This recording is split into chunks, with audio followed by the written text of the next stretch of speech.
Red Dirt Road, Customs and Classic. We're block sanding the 57 210 in the shop tonight. I don't own any of the rights to music. Facebook likes to take stuff down and penalize people for background music, so you know, I'm gonna give that disclaimer. It's Sirius XM. We're just up here just shaping the car with high build primer. You know, I'd say this is probably the 4th or 5th coat of primer on the car, you know, including an epoxy coat. It was the first, but I don't know if anybody's been following the build of the car on the group, but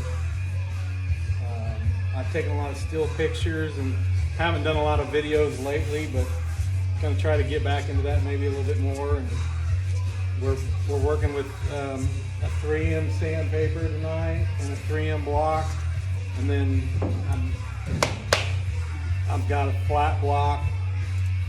It's about a 12-inch Durablock, and I've already long blocked it, and we're working with 320 grit, and we're just cutting, you know, some fine high build primer off in these last few little bit of touches that we do before we get it, you know, I get it ready to paint.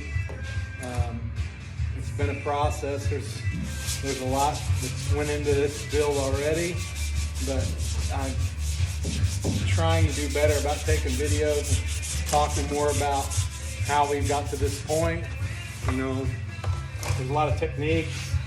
A lot of guys use air and, you know, air tools and such, but you know, when I get down to this fine point where I'm really trying to make the car look the way I want it to look like, you know, a finer grit sandpaper and doing it by hand, you know, hand sculpting the body of the car and maintaining the lines is you know, how a novice makes it work. And guys that have been doing this a lot longer than me are a lot faster, and I'm sure can use air tools, and you know, they have a lot of different other techniques that I still haven't learned yet, but we're working on it. So there's a couple small techniques that I use when I'm block sanding. You know, one's having a sturdy block, and two's having good clean paper or semi-clean paper. A lot of guys use air to blow it out, keep the surface real clean, you know, to keep from having excess scratches above what the grit of the sandpaper that you're working with that you want to see. You know, 320-400 is a pretty standard paper in blocking, you know, a high build primer out.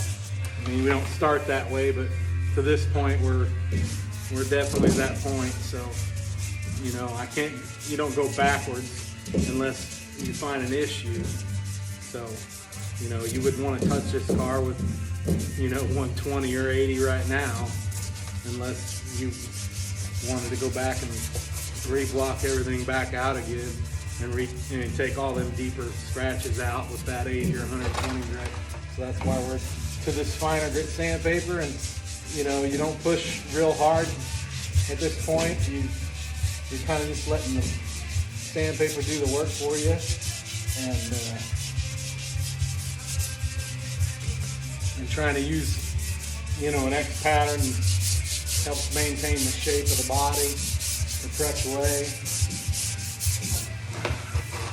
And you know, by hand you have more control and the speed that's required with air tools to notice that you're grooving it or whatever. It takes a lot more practice and, you know, doing it every day to be successful with them, I know.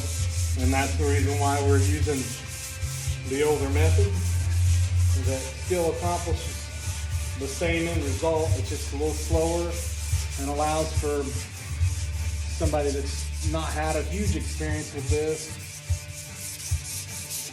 be better at it than they should be, just by being able to recognize those small changes in the high build primer and and maintaining that body line and that smoothness that you need to get it ready to paint. So that's really where we're at. We're just trying to get this car ready to go to final paint, and then we'll go back to diving into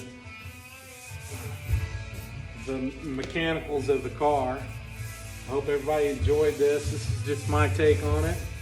There's a lot of other techniques, and I'm sure you all have comments about it. Have a good evening.